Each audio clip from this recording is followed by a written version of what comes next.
Platform पर। सो जैसा कि आप सभी को पता है कि सीडीपी से संबंधित जो क्लासेस के लिए हमने बोला था आपसे, और सीटेट का जो बैच अनाउंसमेंट किया था उसके विषय में आज इस क्लास में हम चाइल्ड डेवलपमेंट एंड पेडागोजी, जिसको हम बोलते हैं बाल विकास एवं शिक्षा शास्त्र,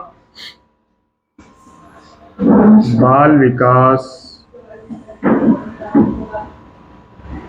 एवं मनोविज्ञान शिक्षा शास्त्र,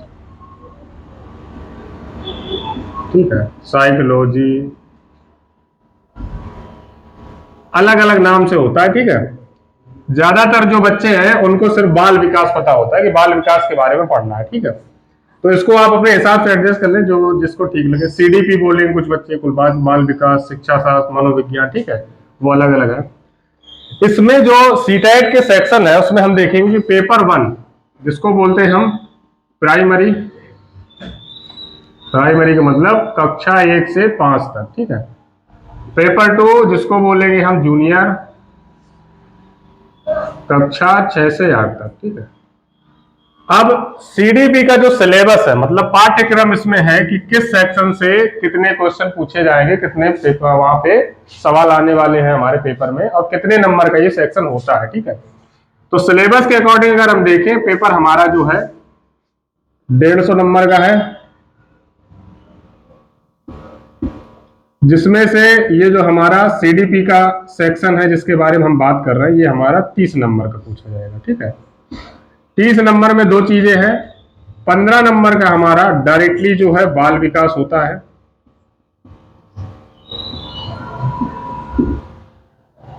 बच्चे के बिहेवियर के बारे में, इसके संबंधित जो भी चीजें हैं कि बच्चा कैसे बिहेव करेगा और उसकी लर्निंग कैसे कैसे आगे बढ़ती है class 1, class 2, class 3, class 4, class 5 तक, उसके विषय में हम सारी चीजें समझेंगे। ये समझना इसलिए जरूरी है क्योंकि हम अगर 1 से 5 में टीचर बनेंगे तो हमें पता होना चाहिए कि कोई बच्चा नहीं सीखना चाह रहा, हमें उसको कैसे सिखाना है।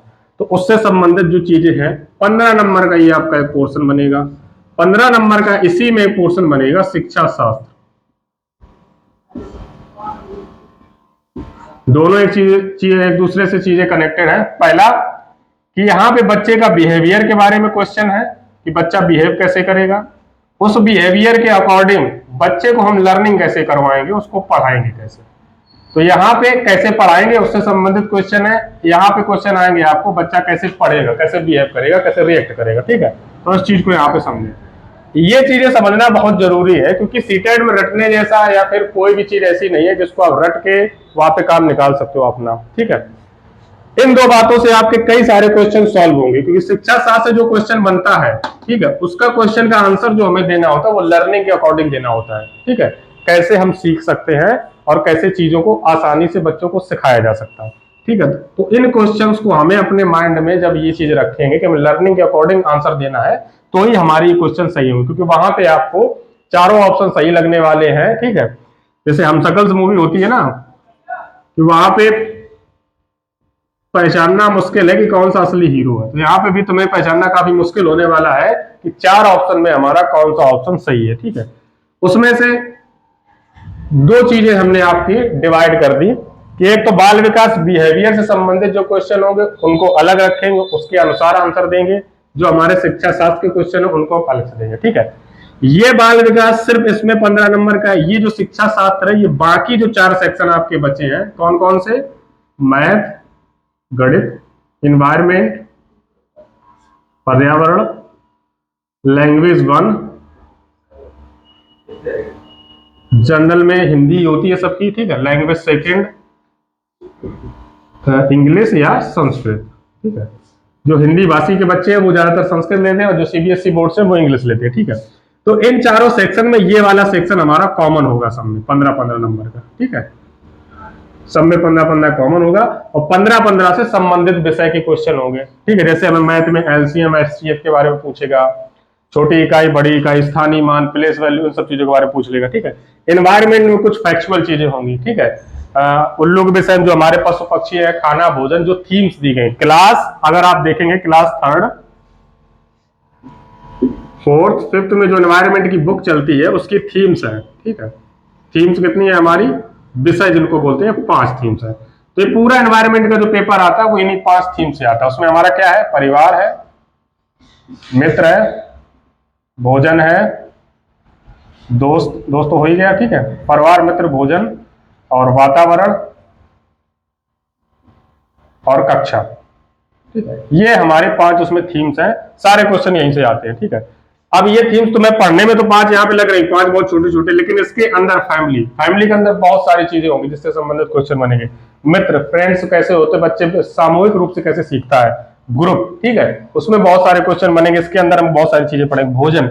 भोजन में बच्चे का न्यूट्रिशन हर चीज आ जाएगी, साइंस का पूरा सेक्शन आप मान लो उसमें रखा गया है। वातावरण में एनवायरमेंट संबंधित, अब बच्चा अपने आसपास के जानवर चीजों के बारे में कैसे जानता है, कैसे सीखता है, ठीक है। जैसे बच्चे को शुरू में पता होता है कि 4 पैर का उसने कुत्ता देखा है, अब उसको बचपन में उसे जाना था कि ये जो जानवर है ये कुत्ता है। अब उसको सारे जानवर में डिफरेंस नहीं पता, वो 4 पैर के सारे जानवरों को कह सकता है कि सारे जानवर कुत्ता ही है, ठीक है, उसको डिफरेंस नहीं पता है, ठीक है। तो इन चीजों के बारे में बच्चा जब डिस्कशन करना सीखेगा तो उसको हम बोलते हैं वातावरण, ठीक है। और इस क्वेश्चन का संबंध होता है सामान्यीकरण से। जीन प्याजे का ये क्वेश्चन है, सामान्यीकरण इसको बोलते हैं। 99% चांस है कि हर बार पेपर में आता ही आता है, ठीक है। जनरलाइजेशन जिसको बोलते हैं, ठीक है। 2 चीजों के बारे में बच्चा जब डिफरेंस करने लगता है तो उसको हम जनरलाइजेशन, सामान्यीकरण बोलते हैं, ठीक है। तो इसको हम जब जीन प्याजे का आपको सेक्शन पढ़ाएंगे उसमें हम बताएंगे, ठीक है। कक्षा हो गया कि बच्चा कक्षा में कैसे अपने मित्र बाकी चीजों के साथ कैसे व्यवहार करता है, कैसे बिहेव करता है। तो एनवायरमेंट का जो पूरा पेपर है आपका 30 नंबर का वो यहीं से आता है, ठीक है। तो उसको इसमें पढ़ लेते हैं। हिंदी भाषा में आपका हो गया कि हिंदी की भाषा कैसे सिखानी चाहिए। जैसे भाषा सीखने का जो क्रम है वो क्या है, क्रम हमारा होता है LSRW, ठीक है। Listen, speak, read and right. छोटा बच्चा होता है पहले सुनता है, मम्मी घर में जो भी बच्चे होंगे, बिल्कुल एक छोटा बच्चा होगा 6, 7, 8, 1 साल का, फिर वो रोना स्टार्ट करता है। रोने को उसको हम बोलने की प्रक्रिया में लेते हैं, ठीक है। रो रहा है तो मतलब बोल ही रहा है, एक तरीके से जो फर्स्ट स्टेप होते हैं उसको बोलते हैं, ठीक है। उसके बाद वो रीड, पढ़ना स्टार्ट करता है, पेपर, अखबार, छोटी छोटी चीजें। लिखने की जो प्रक्रिया होती है वो सबसे बाद में होती है। और कुछ बच्चे करते क्या है, इन चीजों को आगे पीछे करने की कोशिश करते हैं। ये चीज सिर्फ छोटे बच्चों पे लागू नहीं होती है, बड़े बच्चों पर भी लागू होती है। साइंटिफिकली प्रूवन है, वैज्ञानिक प्रमाणित है कि क्लास में कोई टीचर पढ़ा रहा है तो आपको पहले सुनना है, फिर आपको वहां पे क्वेश्चन पुट अप करना है, मतलब बोलना है कि हमें ये चीज समझ में नहीं आई है। फिर उस विषय के बारे में आपको खुद से रीड करना है, बुक में जो टॉपिक दिया गया है, फिर आप लिखेंगे तो 99% है कि उस टॉपिक से आपका क्वेश्चन कभी गलत नहीं हो सकता। ये एक प्रोसेस है, इसको आप स्टेप को आगे पीछे नहीं कर सकते हो। लिसन पहले ही आएगा, स्पीक बाद में, फिर राइट, फिर रीड। ये भी क्वेश्चन हर साल पेपर में आता है, ये पूछता है कि भाषा अधिगम का जो क्रम है वो बताइए, ठीक है। तो लिसन, स्पीक, रीड, राइट, ये क्वेश्चन एक आता है, ये भी पूछा जाएगा। तो इसके विषय से जो भी क्वेश्चन बनेंगे, 15 नंबर जो ये आपके हिंदी में आने वाले हैं, 2 पैसेज आएंगे जिसमें आपको क्वेश्चन छांटने, पैसेज मतलब गद्यांश पद्यांश आपको दिया होगा, वो 15 नंबर आपके डायरेक्टली। तो ये 15 नंबर आपको कोई टीचर पढ़ा नहीं सकता, कोई से 15 नंबर ये हो गए, 15 नंबर सेम आपकी संस्कृत या इंग्लिश में। तो 30 नंबर ये आपके फ्री के हैं। और ये फ्री के नंबर मिलते कैसे हैं, अत्यधिक प्रैक्टिस। पेपर होने के समय तक आपको कम से कम 100 पैसेज सॉल्व करने होंगे कि आपकी रीडिंग तेज हो जाए। जिन बच्चों की रीडिंग तेज होगी वो तेजी के साथ क्वेश्चन छांट पाएंगे, तेजी के साथ वहां पे आंसर टिक कर पाओगे। हो सकता है एक एक पेज का आपका वहां पे पैसेज दिया होगा, जितनी तेजी से आप पढ़ पाओगे उतनी तेजी से आंसर दे पाओगे। तो 150 में से 30 क्वेश्चन ऐसे हैं जिनको आप सिर्फ अपनी स्किल की बदौलत नंबर ला सकते हैं। ये कोई आपको टीचर नहीं सिखाएगा, इसका कोई संपर्क ना मुझसे है, ना किसी अन्य कोचिंग, ना ऑनलाइन ऑफलाइन कुछ भी हो, इसका किसी से कोई मतलब नहीं है। सिर्फ आपको क्या करना है कि वो पैसेज आपको सॉल्व करना है, सिर्फ प्रीवियस ईयर सॉल्व करोगे तो भी काम बन जाएगा, ठीक है। जो बातें सच है मैं सिर्फ वही बोल रहा हूं, उसमें घुमाने वाली कोई बातें नहीं है। आपको भी पता है कि मैं ज्यादातर चीजें उतनी ही बताने की कोशिश करता हूं जो जरूरी है, फालतू का इधर उधर बताने की कोई जरूरी है नहीं। अब रही बची बात, मैंने बता दिया कि लैंग्वेज जो भाषा के क्वेश्चन बनेंगे वो आपके भाषा अधिगम से बनेंगे, LSRW। बाकी के जो 30 नंबर है, इसमें 30 नंबर मतलब हिंदी के 15 और संस्कृत और इंग्लिश के 15 दोनों। तो ये 30 नंबर जो आपके घूमेंगे वो पूरा इसी टॉपिक से घूमेंगे आसपास, ठीक है, सारी चीजें इसी के आसपास आएंगी आपकी। तो ये 60 नंबर जो आपके हैं ये फ्री है। हिंदी में लोग 30 में 29 नंबर लाते हैं, इंग्लिश में लोग 30 में 29 नंबर लाते हैं। ये इतना हाई स्कोरिंग होता है पोर्शन की, आप यहाँ पे इतने नंबर, सिर्फ आपकी रीडिंग अच्छी होनी चाहिए, स्किल आपकी अच्छी होनी चाहिए और शब्दों के आपके मतलब पता होने चाहिए बहुत अच्छे से, आप यहाँ पे पूरे पूरे नंबर भी ला सकते हो, कोई बड़ी बात नहीं, आते हैं लोगों की। ठीक है, रही बात सीडीपी की, तो सीडीपी से संबंधित जो भी चीजें होंगी उसमें पहले हम इंपॉर्टेंट चीजों को लेके चलेंगे। ऑनलाइन क्लासेस जो आपके लिए अपलोड करवाई जाएंगी, ठीक है, ज्यादा मैं नई क्लासेस करवाऊंगा, सिर्फ 12 से 13 क्लासेस करवाऊंगा। ठीक है, 12 से 13 क्लासेस आपके सिर्फ इंपॉर्टेंट टॉपिक होंगे और लगभग हम यहाँ से 25 नंबर का कवर करके चल लेंगे, हमें पता है इतने में हो जाएगा। ठीक है, तो उसमें 30 नंबर में हम सीडीपी में अगर बढ़िया हम बहुत अच्छे से कोशिश करेंगे तो 28 नंबर आराम से आते हैं, आ जाते हैं, कोई बड़ी बात नहीं है अगर चीजें समझ पाएंगे। ठीक है, टॉपिक वही है, हो सकता है आपको 4-4 बार एक ही टॉपिक पढ़ना पड़े। जैसे पहला टॉपिक हमारा होता है सीडीपी का, जिसको हम बोलते हैं ग्रोथ एंड डेवलपमेंट।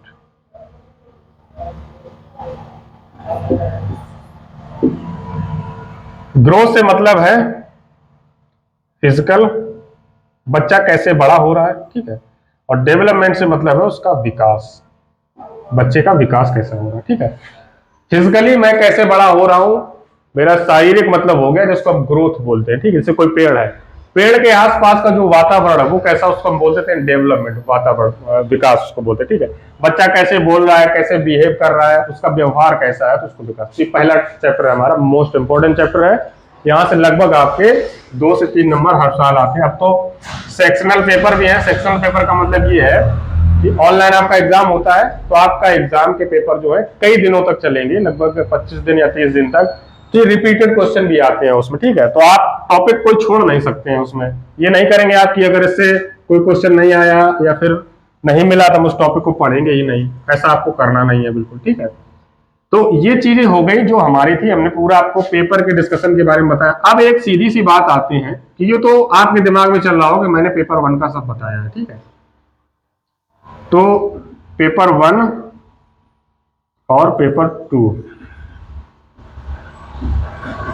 ठीक है, पेपर 1 पेपर 2 में कोई अंतर नहीं है, सिलेबस दोनों के सेम है, सिर्फ एक चीज को छोड़ के। क्या चीज को छोड़ के? पेपर 2 में जो बच्चे साइंस बैकग्राउंड से उनके पेपर में मैथ और साइंस आती है 60 नंबर की, और जो बच्चे आर्ट साइड से हैं उनके पेपर में आता है सोशल साइंस 60 नंबर का। ठीक है, जिसमें से 30-30 नंबर का दोनों में आपका शिक्षा शास्त्र है, विषय संबंधित शिक्षा सामग्री जो होती है उससे संबंधित, सिर्फ इतना डिफरेंस है। बाकी जो बचा है वो पेपर 1 का ही पूरा सेक्शन है। सिर्फ अंतर क्या है कि यहाँ पे बच्चे हैं वो 6 से 8 तक वाले हैं, यहाँ पे जो बच्चे हैं वो 1 से 5 तक वाले हैं। ठीक है, इनका अभी विकास हो रहा है, मतलब स्टार्ट होके धीरे धीरे बढ़ रहा है, इनका विकास हो चुका है, ये आगे बढ़ गए 6 से 8। तो यहाँ पे जो पेपर में आप आंसर देंगे वो किन बच्चों के अकॉर्डिंग देंगे? 6 से 8 वाले बच्चों के अकॉर्डिंग। ठीक है, यहाँ पे जो आप आंसर देंगे वो कक्षा 1 से 5 वाले। ठीक है, सेम क्वेश्चन मैं आपको जब प्रैक्टिस करवाऊंगा तो वहां पे बताऊंगा कि सेम ही एक क्वेश्चन है, ये कोई क्वेश्चन है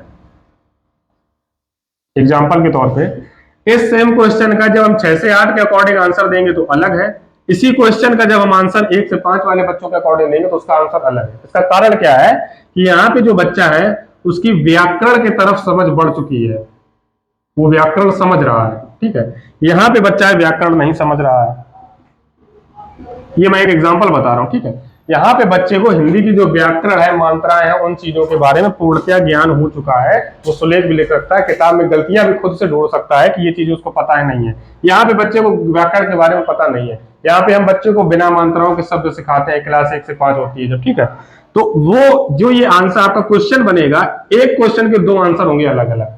आपको दिमाग में बस रखना है कि सेम ही क्वेश्चन आपको पेपर में मिलेगा, पेपर 1 में, पेपर 2 में, आंसर आपको चेंज करने होंगे अपने अकॉर्डिंग, कि मैं जब 6 से 8 का पेपर दे रहा हूं तो मुझे अपने आप में ये लगना चाहिए कि मैं 6 से 8 के अकॉर्डिंग ही आंसर दूंगा। ठीक है, सिलेबस में कोई डिफरेंस नहीं होता है। ग्रोथ एंड डेवलपमेंट आपको यहाँ भी पढ़ना है, ग्रोथ एंड डेवलपमेंट आपको यहाँ भी पढ़ना है। ठीक है, जो भाषा के क्वेश्चन आपको यहाँ पढ़ने हैं, भाषा का सिलेबस पूरा आपको यहाँ पढ़ना है। ठीक है, ये पीडीएफ मैंने एक ले रखा है, इसका आप वीडियो के लिंक डिस्क्रिप्शन में जाएंगे, पूरा सिलेबस आपको मिल जाएगा वहां पे, सेम सिलेबस। मैंने इसी वजह सिलेबस में कोई चीज हटाई नहीं, पूरा सिलेबस रखा है उसमें, इसी वजह से रखा है कि आप खुद देखें कि भाषा पेपर 1 में भाषा जो हमारी प्रथम है उसका सिलेबस और पेपर 2 में जो भाषा प्रथम उसका सिलेबस सेम है, कुछ अंतर नहीं है।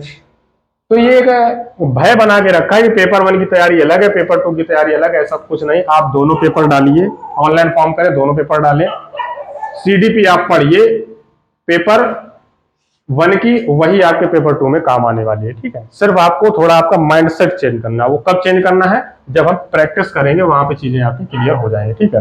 तो सिलेबस आपका जो है मैंने पूरा अच्छे से डिफाइन कर दिया, बता दिया है। अब मैं आपको बताता हूं कि सीडीपी के सेक्शन को हमने कितने भागों में डिवाइड किया है। तो इसका मुख्यतः हमने 3 भागों में डिवाइड करके रखा है। जो आपका सीडीपी का सिलेबस होता है इसमें आपके 3 भाग होते हैं, ठीक है।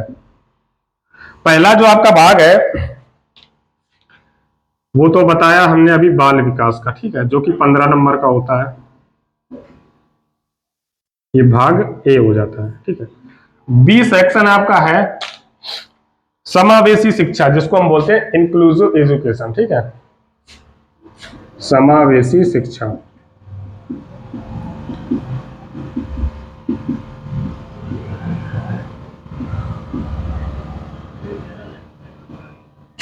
Inclusive education. फिर आता है इसके बाद सीखना और शिक्षा शास्त्र, लर्निंग। लर्निंग एक्वाइजेशन के क्वेश्चन होते हैं, सीखना एवं शिक्षा शास्त्र। ये 10 नंबर का आता है, ये 5 नंबर का आता है, ये 15 नंबर का आता है, ठीक है। तो जो सबसे सरल है वो ये है, और ये दोनों सबसे इजी होता है पेपर में, ठीक है। छोटा सिलेबस होता है, इसमें ज्यादा पढ़ना भी नहीं पड़ता। सबसे ज्यादा पढ़ना यहाँ पे है, सबसे ज्यादा घुमाने वाले क्वेश्चन भी यहीं से आने वाले हैं, ठीक है। तो 15 नंबर का आपका ये हो जाता है। इसमें हम बच्चे का ग्रोथ, विकास, सारे बिहेवियर, मैंने पहले बता दिया, व्यवहार से संबंधित फिजिकल ग्रोथ, बच्चे की सारी जो हमारी है उनके बारे में, भ्रूण से लेके उसका वृद्धावस्था तक के विकास के बारे में जानेंगे। इसमें हम सारी चीजें समझेंगे, जीन पियाजे, कोहलबर्ग, वाइगोत्स्की, ठीक है, बंडूरा, इनके विषय में संबंधित चीजें सीखेंगे कि इन लोगों ने हर बच्चों के विषय में अपनी अलग अलग थ्योरी दी है कि बच्चा कैसे लर्निंग करता है, ठीक है। जैसे कि जीन पियाजे ने बच्चों की जो भौतिक अवस्था है या फिर लर्निंग स्टेजेस हैं, इनको 4 भागों में बांटा है, ठीक है। इसको हम बोलते हैं सेंसरी मोटर, ठीक है, प्री सेंसरी मोटर, फॉर्मल और कॉन्क्रीट, ठीक है। तो इनको अलग अलग तरीके से बांट रखा है। इसी के अकॉर्डिंग वाइगोत्स्की ने भी बांटा है, कोहलबर्ग ने भी बांटा है, तो उसको हम पूरा अच्छे से आपको डिफाइन करेंगे, ठीक है। और पिछली क्लासेस भी कुछ डली हुई हैं चैनल पे, जो बच्चे देखना चाहे वो देख सकते हैं, लेकिन शुरू तो हम पूरा स्टार्ट से ही करेंगे पूरा अपना। और समावेशी शिक्षा में क्या है? समावेशी शिक्षा में हम उन बच्चों को रखते हैं जो हमारे दिव्यांग बच्चे, ठीक है। इनको हम कैसे सिखा सकते हैं, इनको हमें कैसे सिखाना है, कैसे रखना है, क्योंकि जो सीबीएसई का सिलेबस है वो सार्वभौमिक सिलेबस है। सीबीएसई एनसीईआरटी ने भी बनाया है कि हमें किसी भी बच्चे को हम कमजोर या किसी बच्चे को हम अत्यधिक होशियार नहीं बता सकते। हमारी क्लास में अगर 2 बच्चे बैठे हैं, एक पढ़ने में ज्यादा होशियार, एक पढ़ने में कम है, तो हम दोनों की लर्निंग पे बराबर ध्यान देंगे, ठीक है। जो कम सीख पा रहा है उसको आगे कैसे लाना है, जो ज्यादा सीख पा रहा है उसको हमें और कैसे अच्छा बेहतर करना है, ठीक है। और उस बच्चे के थ्रू हम दूसरे बच्चे को कैसे जोड़ सकते हैं कि वो बच्चा दूसरे के बच्चे की लर्निंग में सहायक हो सके, ठीक है। तो ये डिस्कशन इससे के जरिए हम सीटेट में ज्यादा अच्छे से स्कोर कर सकते हैं कि अगर आप डिस्कशन को अच्छे से ले जा पाएंगे, आपके आसपास कोई आपके भाई बहन या आपका मित्र, आपका कोई ग्रुप हो, उससे जुड़े, जो क्वेश्चंस है उनको समझे, ठीक है। रटने का अगर सोच रहे हैं कि रट के हम निकाल लेंगे तो 99% चांस नहीं निकलेगा, ठीक है, क्योंकि वहां पे 150 क्वेश्चन है और हर ऑप्शन में आपको कम से कम 2 लाइनें पढ़नी है। अब 150 क्वेश्चन में 4 ऑप्शन होते हैं, 600 लाइनें हो गई और आपके पास समय है 2.5 घंटे। आपको एक क्वेश्चन पढ़ने का मौका सिर्फ एक बार ही मिलेगा। अगर आंसर दे दिया तो अच्छी बात है, नहीं दे पाए तो दूसरी बार अगर आप कोशिश कर रहे हैं तो इसका मतलब आपका पेपर में एक क्वेश्चन छूटने वाला है 99%। तुक्का भले सही लग जाए, लेकिन 99% चांस है कि आपका एक क्वेश्चन छूटने वाला है। तो क्वेश्चन पढ़ते वक्त दिमाग में ये चीज ध्यान रखनी है कि हम क्वेश्चन को एक ही बार पढ़ेंगे और एक ही बार में आंसर देंगे, भले थोड़ा स्लो पढ़ेंगे, ठीक है। और उस चीज को अगर अच्छा करना है तो ज्यादा से ज्यादा प्रैक्टिस, ठीक है। सीटेट का पेपर 99% जो डिपेंड करता है वो हमारा प्रैक्टिस पर डिपेंड करता है, ठीक है। सिलेबस के थ्रू आपको एक बार जाना है, चीजें जाननी है कि क्या क्या चीजें होती है, पॉलवर कौन है, जीन पियाजे कौन है, इनकी थ्योरी क्या क्या है, इनकी चीजें इनसे संबंधित क्या क्या है, बच्चे का बिहेवियर कैसा होता है, शिक्षण अधिगम के सिद्धांत क्या होते हैं, सीखना क्या है, लर्निंग में क्या क्या चीजें प्रभावित करती हैं, इसके अंदर हम पुरस्कार बाकी चीजों के बारे में सीखते हैं, ठीक है। सारी चीजें जानने के बाद जब आप प्रैक्टिस करेंगे तभी आपको अंदाजा लग पाएगा कि मैं एक क्वेश्चन को कितने जल्दी अटेम्प्ट कर पा रहा हूं, ठीक है। तो ये बेटा 3 भागों में आपका सेक्शन डिवाइड होता है, मैंने बता दिया 15 नंबर का ये है, 5 नंबर का ये, 10 नंबर ये। सबसे इजी सेक्शन ये वाला होता है, इसको आप करेंगे तो 15 नंबर में 15 आते हैं बच्चों के। यहां से क्वेश्चन मिनिमम बनते हैं और सबसे ज्यादा रिपीटेड क्वेश्चन इसी सेक्शन से आते हैं। यहाँ पे नए क्वेश्चन आपको देखने को मिलेंगे, हर पेपर में 3 से 4 क्वेश्चन नए देखने को मिलेंगे, रिपीटेड यहाँ भी होते हैं, ऑप्शन खाली चेंज किए जाते हैं, क्वेश्चन सेम ही होते हैं, ठीक है। यहाँ पे सेम क्वेश्चन आपको देखने को मिलेगा, प्रीवियस ईयर आप लगाए होंगे तो सेम ही क्वेश्चन आपको देखने को मिल जाए, क्योंकि इसका सिलेबस बिल्कुल छोटा सा है, ज्यादा बड़ा है नहीं। लर्निंग में आप क्या ही कर सकते हो, लर्निंग में 4 चीजें हैं कि बच्चा बाहर के वातावरण से सीखेगा, आंतरिक अनुभव से सीखता है और उसके जो प्रभावित करने वाली चीजें उससे सीखता है, तो 4 ही तरीके से सीख सकता है। तो उसमें कितने ही क्वेश्चन बना सकते हो, ठीक है। और उसी लर्निंग को हम शिक्षा शास्त्र मतलब यहाँ पे सब्जेक्ट से कैसे रिलेट कर देगा, जैसे कि बच्चा विज्ञान कैसे सीखेगा, बच्चा गणित कैसे सीखेगा, अंग्रेजी कैसे सीखेगा, हिंदी कैसे सीखेगा, इसी लर्निंग को हमने सब्जेक्ट में जोड़ दिया, ठीक है। तो यहाँ से क्वेश्चन ज्यादा बनने के चांस है भी नहीं और बनेंगे भी नहीं और बनते भी नहीं है अभी तक जितने भी पेपर हो चुके हैं, ठीक है। समावेशी शिक्षा में मैंने बता दिया दिव्यांग बच्चे, तो दिव्यांग बच्चों को क्या है, उनको सीधा सिखाना है कौन से विद्यालय कौन सी शिक्षा, जैसे ब्रेन लिपि हो गई, जो बच्चे हमारे आंखों से नहीं देख सकते उनको हम ब्रेन लिपि द्वारा सिखा सकते हैं, ठीक है। वो क्वेश्चन 1-2 बनेंगे तो रिपीटेड क्वेश्चन होते हैं, ये सेक्शन आपको ज्यादा ध्यान देना है।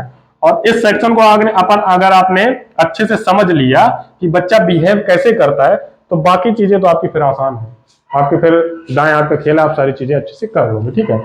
बुक्स के बारे में हमने पिछली वीडियो में बता दिया है, ठीक है।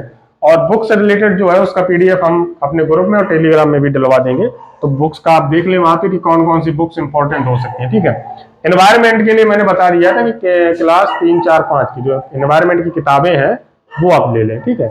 और या फिर पीडीएफ आप हमारे ग्रुप में जाए, वहां मिल जाएंगे, वहां पे डली हुई है, उनको डाउनलोड कर रहे हैं, वहां से देखें, नोट्स बना पाए तो नोट्स बना लें, पूरा पेपर वहीं से आता है। अन्य बाहरी दुकान की किताबें लेने का कोई मतलब नहीं है, क्योंकि सीबीएसई के सिलेबस में सीधा सीधा लिखा रखा है कि उनका जो पेपर पूरा आधारित है एनसीईआरटी की किताबों पर आधारित है, ठीक है। और सीबीएसई का सबसे खास बात यही है कि जितना सिलेबस में दिया है उतना ही पूछा जाएगा, अतिरिक्त इधर उधर ये लोग जाते नहीं है, जैसा कि टेट के पेपर में होता है।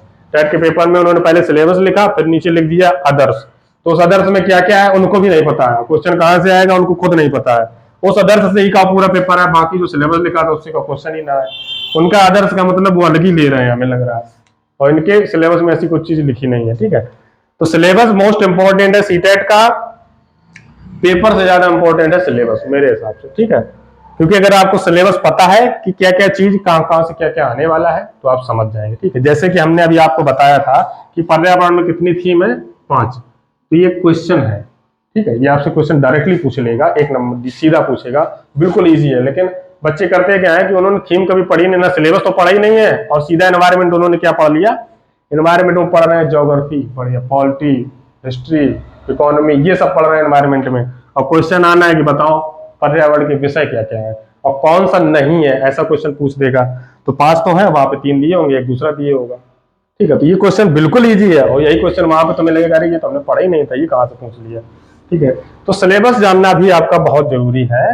तो अब अगली क्लास में जब हम मिलेंगे तो पहला हमारा जो टॉपिक होगा चाइल्ड डेवलपमेंट का, एक टॉपिक हम लेके चलेंगे बाल विकास का, अगली वीडियो में हम जो अगला टॉपिक लेंगे वो लेंगे हम शिक्षा शास्त्र का, जो मैंने 2 सेक्शन में आपको डिवाइड करके बताया था, सीडीपी और आपका शिक्षा शास्त्र, ठीक है। तो पहली एक क्लास इसकी करेंगे, फिर एक क्लास इसकी करेंगे, ठीक है। तो इसी के अकॉर्डिंग हमारा चलेगा। तो पहला टॉपिक जो हमारा है वो है ग्रोथ एंड डेवलपमेंट, हमने बता दिया है।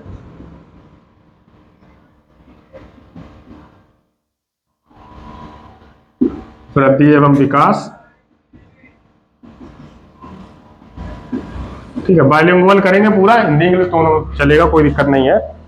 तो ये वृद्धि एवं विकास, इससे हमारे 2 से 3 क्वेश्चन बनने वाले हैं। तो इस टॉपिक को मैं कम से कम कोशिश करूंगा 2 वीडियो तक ले जाऊं, क्योंकि ज्यादा चीजें अगर यहाँ, ये पहला टॉपिक है लेकिन पहला टॉपिक कहने के लिए भी है, और सीटेट का जो पूरा बेस है वो भी इसी पे डिपेंड करता है। यहां से अगर आप चीजें अच्छे से सीख पाओगे तो आगे आपको चीजें बहुत सारी क्लियर हो जाएगी। ये चीज आपकी हिंदी के उसमें सेक्शन में भी काम आएगा, एनवायरमेंट के सेक्शन में भी काम आएगा, सब में काम आएगा, ठीक है। तो ये 15 नंबर, आप ये मत सोचो कि हम 30 नंबर की यहाँ पे तैयारी करें। ये 15 नंबर का जो आपका सेक्शन है ये पूरे पेपर में काम आने वाला है, चाहे पेपर 2 हो चाहे पेपर 1 हो, ठीक है।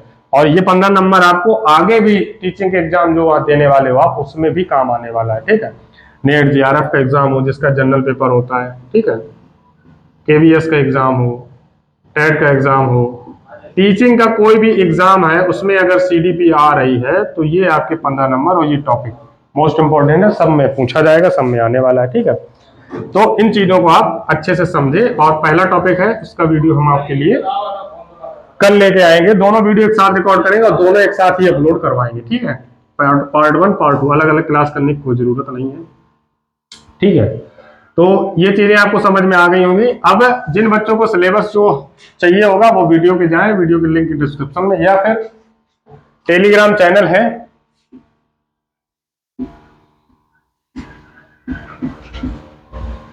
टीच मंत्रा 2022, ठीक है, ये टेलीग्राम पे है। और जो बच्चे वीडियो की लिंक के डिस्क्रिप्शन में जाएंगे तो वहां पे लिंक डली है, वहां से डाउनलोड कर लें। या फिर इन सारी बाधाओं को भी आप पार नहीं कर पा रहे हैं तो फिर ऐसा करें, इस नंबर पे मैसेज करें, डीएम करें, ठीक है।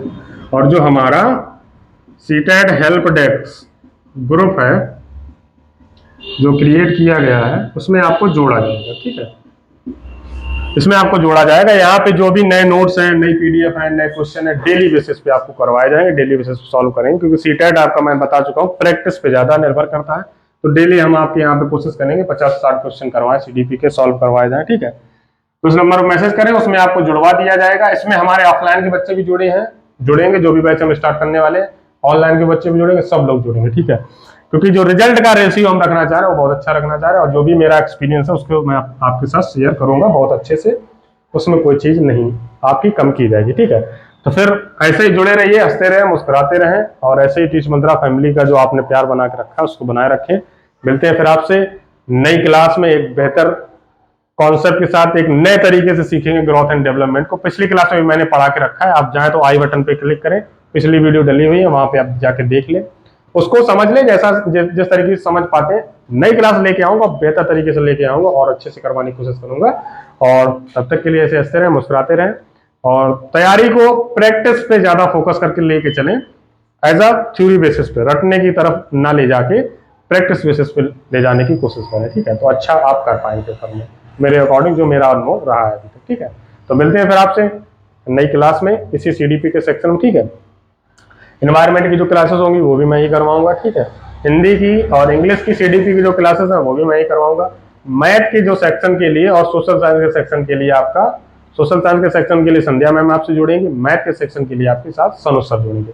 लिमिटेड क्लासेस होंगी, फालतू का कोई क्लासेस नहीं बढ़ाने की कोशिश करेंगे कि हम पूरा कोर्स आपको करवा रहे हैं। मैथ की क्लासेस मुश्किल से 14 या 15, ठीक है, और मैथ की जो सीडीपी है वो हम ही करवाएंगे, ठीक है। तो सीडीपी के थ्रू ही मैं बाकी सब्जेक्ट की भी आपको नॉलेज दे के चलूंगा, ठीक है, साथ में, तो उससे आपको और अच्छी समझ बन पाएगी और अच्छी समझ डेवलप हो पाएगी, ठीक है। क्लियर करना एक अलग चीज है कि 82 नंबर जैसे होता है, ओबीसी को 82 नंबर लाने हैं, ओबीसी SC ST को 82 नंबर लाने होते हैं, ठीक है। जनरल कैटेगरी को लाने होते हैं 90 मार्क्स, ठीक है। क्लियर करने पे एक अच्छी बात है, 82 आप ला दोगे, क्लियर हो जाएगा, क्वालिफाई। लेकिन अगर इन 82 को आप 120 प्लस तक ले जाना चाह रहे हैं, ठीक है, या फिर 130 तक ले जाना चाह रहे हैं, 110 तक ले जाना चाह रहे हैं, ठीक है, 100 प्लस अगर आप भी ला रहे हैं तो बहुत अच्छा स्कोर माना जाता है, सबसे मतलब बढ़िया एवरेज स्कोर में आते हैं बच्चे जो ला पा रहे हैं 100 प्लस। थोड़ा अच्छे से मेहनत करेंगे आ जाते हैं, कोई बड़ी बात नहीं, आसानी से आते हैं। 120 प्लस तक जा रहे हैं तो बहुत ही अच्छा स्कोर, 130 तो फिर मतलब कहने क्या बहुत ज्यादा अच्छा हो गया, ठीक है। तो ये कुछ स्कोर बताने लायक भी होते हैं कि आप किसी दूसरे से कह भी पाओगे हाँ हमने इतना स्कोर किया है, ठीक है। और अगर आप कितने नंबर आ भी रहे हैं तो आने वाली वैकेंसीज में, जो जिन वैकेंसीज में इंटरव्यू होता है, ठीक है, जैसे मैंने बोला था KVS हो गया, DSSS भी हो गया, NVS हो गया, तो इनमें इंटरव्यू होता है, ठीक है। तो वहां पे जब आपकी मार्कशीट वगैरह भी चेक की जाएंगे, जब आप इंटरव्यू देने जाएंगे तो अपने डॉक्यूमेंट्स लेके जाएंगे और फॉर्म भी भरना पड़ेगा, तो वहाँ पे वो नंबर भी चेक करेंगे, देखेंगे, नंबर तो भरेंगे आप। तो अगर आपकी मार्कशीट में 120 लिखे हैं, 130 आए हैं नंबर, 110 आए हैं, तो थोड़ा सामने इंप्रेशन जाता है कि बच्चे को नॉलेज है उस चीज के बारे में, ठीक है, तभी इसने पेपर क्वालिफाई किया। 82, 85, 86, 91, 92 एवरेज मार्किंग है, सबके ही आते हैं इतने। क्वालिफाई करना, भाई क्वालिफाई करना तो इनसे स्टार्ट हो गया ना, और अगर आगे ले पा रहे हैं, अच्छे से ला पा रहे हैं तो बहुत अच्छी बात है। तो कोशिश करें, इतने आ जाते हैं, कोई बड़ी बात नहीं है, मेहनत करेंगे साथ में मिलकर तो अच्छी चीजें हो पाएंगी। इस ग्रुप से, ये व्हाट्सएप ग्रुप होगा आपका, टेलीग्राम पे नहीं है, ये व्हाट्सएप पे है, ठीक है। यहाँ ग्रुप से जो सहायता हो पाएगी आपकी करवा दी जाएगी, ठीक है। तो फिर ऐसे हंसते रहें, मुस्कुराते रहें, और आपने जो चैनल पे प्यार बना के रखा उसको बना के रखें। मिलते हैं फिर आपसे एक नई वीडियो में, तब तक के लिए signing off and goodbye and keep watching.